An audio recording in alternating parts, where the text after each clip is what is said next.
मुझे बहुत ज़रूरत है नौकरी की। आपकी मेहरबानी होगी। नौकरी में पहले तो समझो कि होगी ये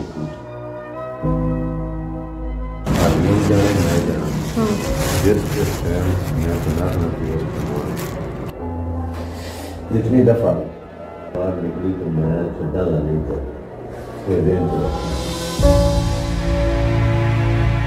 अपनी कुर्सी, इख्तियार और मनसब का नाजायज इस्तेमाल करते हुए मजबूर और लाचार खवातीन का जिनसी इस्तेहसाल कोई नई बात नहीं।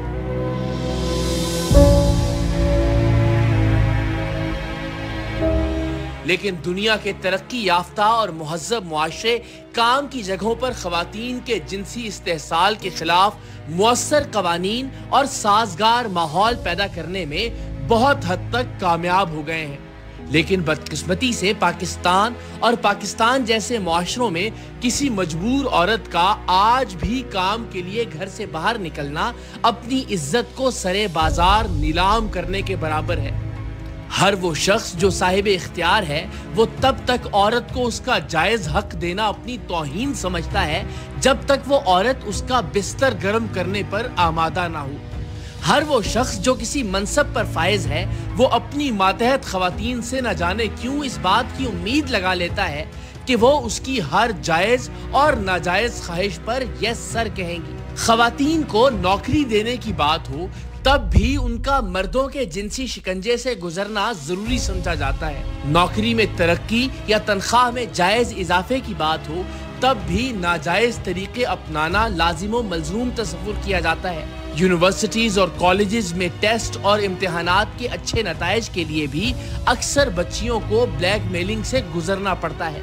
काम की जगहों पर खवातीन के लिए खामखा की मुश्किलात खड़ी करके उन्हें इतना मजबूर कर दिया जाता है कि वो अपने अफसरान से और ओहदे के लिहाज से अपने ऊपर मौजूद मर्द हजरात से बना कर रखें, वरना उनकी जिंदगी जहन्नुम बना दी जाती है। पाकिस्तानी मुआशरे में काम की जगहों, यूनिवर्सिटियों और कॉलेजों में साहिबे इख्तियार मर्दों की इस हवस परस्ती का शिकार होने वाली खवातीन और लड़कियों के लिए टीम सरेआम पिछले 12 साल से एक लड़ाई लड़ रही है और आज के सरेआम में भी एक ऐसे ही हवस परस्त दरिंदे को उसके अंजाम तक पहुंचाया जाएगा जो मंडी बहाउद्दीन में महज 30-30 हजार रुपए की नौकरी का झांसा देकर मासूम लड़कियों का जिनसी इस्तेहसाल करता था। ये शख्स मंडी बहाउद्दीन के सरकारी अस्पताल में सुपरवाइजर के तौर पर तैनात था और नौकरी के लिए आने वाली हर लड़की को इस बदबख्त शख्स की जिनसी तस्कीन का सामान करना पड़ता था। तब जाकर कहीं घर से निकलने वाली मजबूर और लाचार लड़कियों को चंद हजार रुपए की नौकरी मिल पाती थी।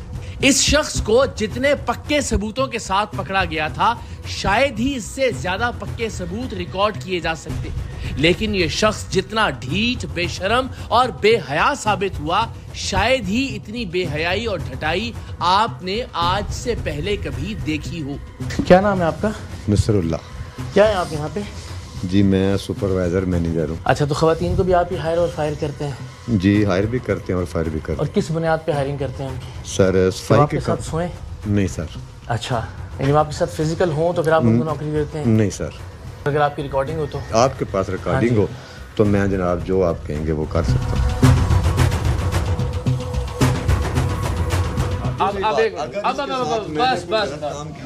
तो ये मुझे बस अब जरा मैं सिर्फ तुम्हें शुरू करता हूँ यहाँ से दिखाना, पहली मुलाकात से ऑनवर्ड्स, ठीक? मुझे बहुत ज़रूरत है नौकरी की। आपकी मेहरबानी होगी।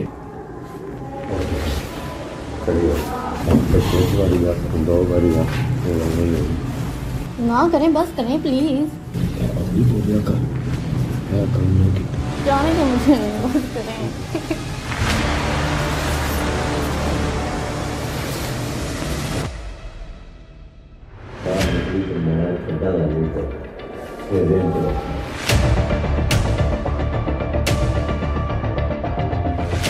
मंडी बहाउद्दीन ही की तहसील फालिया में लेबोरेटरीज का घिनौना धंधा भी आज के सरेआम में बेनकाब होगा और आपको अंदाजा होगा कि किस तरह डॉक्टर्स और लैब्स वाले मिलकर आपको और हमें बेवकूफ बनाते हैं।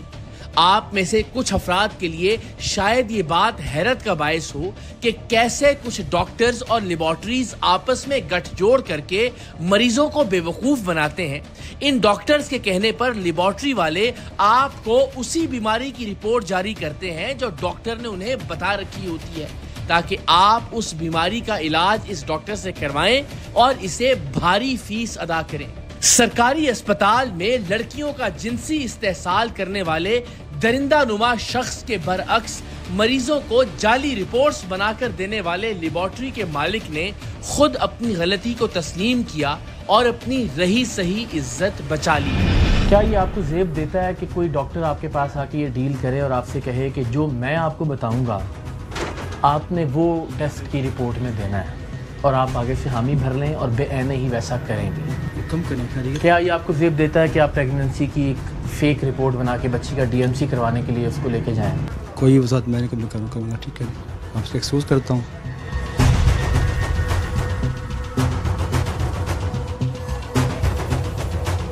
नसरुल्लाह नाम का ये जिनसी भेड़िया एक प्राइवेट कंपनी का सुपरवाइजर था और इस कंपनी को मंडी बहाउद्दीन के सरकारी अस्पताल में जेनिटोरियल स्टाफ फराहम करने का ठेका दिया गया था। कंपनी के बिहाफ पर सुपरवाइजर नसरुल्लाह अस्पताल में बैठता। ये न सिर्फ अस्पताल के अमले से काम करवाने का जिम्मेदार था, बल्कि स्टाफ को रखने और निकालने का मुकम्मल इख्तियार भी इसी शख्स के पास था और इसी इख्तियार ने इसे एक जिनसी दरिंदे में तब्दील कर दिया था। कई 100 बेड्स के इस बड़े अस्पताल में जेनिटोरियल स्टाफ में शामिल कोई ऐसी खातून या लड़की नहीं थी जिसे नसरुल्लाह नाम के इस सुपरवाइजर के जिनसी हमलों का सामना नहीं करना पड़ा था। तमाम स्टाफ की अटेंडेंस, उनकी छुट्टियों, उनकी शिफ्टों और उन्हें क्या काम करना है, इस सब का फैसला इसी सुपरवाइजर के हाथ में था और इसी इख्तियार का नाजायज फायदा उठाते हुए ये खवातीन वर्कर्स को उस वक्त तक सताता था जब तक वो इसका कहा मानने पर तैयार नहीं हो जाती थी। वक्त गुजरने के साथ साथ इस दरिंदे की दीदा दलेरी इस कदर बढ़ गई थी कि अब ये मंडी बहाउद्दीन के सरकारी अस्पताल में मातहत अमले की किसी भी खातून को उस वक्त तक नौकरी पर नहीं रखता था जब तक वो इस दरिंदे की नफसानी ख्वाहिशात पूरी करने पर आमादा ना हो जाए।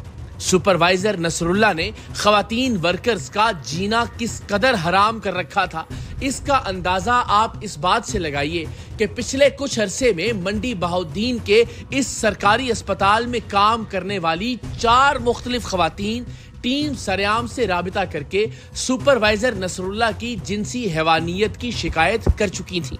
हर शिकायत के बाद टीम सरेआम ने इस शख्स के खिलाफ सबूत हासिल करने की कोशिश की, लेकिन मकामी तौर पर कोई भी सुपरवाइजर नसरुल्लाह के खिलाफ खड़ा होने या सबूत फराहम करने को तैयार नहीं था। लेकिन फिर एक दिन मंडी बहाउद्दीन ही की एक हुजूर और दलेर लड़की ने टीम सरेआम से राबिता किया। उसने बताया कि वो बहुत मजबूरी की हालत में नौकरी तलाश करने घर से बाहर निकली थी, लेकिन जब वो अपनी एक दोस्त के साथ नौकरी मांगने मंडी बहाउद्दीन के सरकारी अस्पताल में सुपरवाइजर के पास पहुंची तो सुपरवाइजर ने नौकरी देने के बदले उसकी दोस्त को भी और उसे भी खुद को सुपरवाइजर के सामने जिस्मानी तौर पर पेश करने का कहा। उसी वक्त इस बाहिम्मत लड़की ने फैसला किया कि वो टीम सरेआम से राबिता करेगी और खुद को भी और आइंदा भी मंडी बहाउद्दीन की बेटियों को इस जिनसी दरिंदे से निजात दिलाएगी। टीम सरेआम से राबिता करने पर हमने इस लड़की का हौसला बढ़ाया और इससे दरखास्त की कि अगर ये अपनी और सरकारी अस्पताल के सुपरवाइजर नसरुल्लाह की मुलाकातें हमारे दिए गए खुफिया कैमरे पर रिकॉर्ड कर सके तो इस शख्स का भयानक चेहरा पूरी दुनिया के सामने आश्कार हो जाएगा और आइंदा किसी भी बहन, किसी भी बेटी को इस शख्स के जिनसी पंजों से नहीं गुजरना पड़ेगा। अब की बार ये लड़की अपनी दोस्त के बगैर सुपरवाइजर नसरुल्लाह के पास नौकरी मांगने पहुंची और इसे वाज़ेह तौर पर बताया कि मैं निहायत मजबूर होकर नौकरी की तलाश में घर से निकली हूं, लेकिन सुपरवाइजर नसरुल्लाह को किसी की मजबूरियों से कोई गरज नहीं थी। इसके दिमाग में सिर्फ एक खन्नास भरा था कि किस तरह नौकरी के लिए आने वाली लड़की बस इसके बिस्तर पर आ जाए।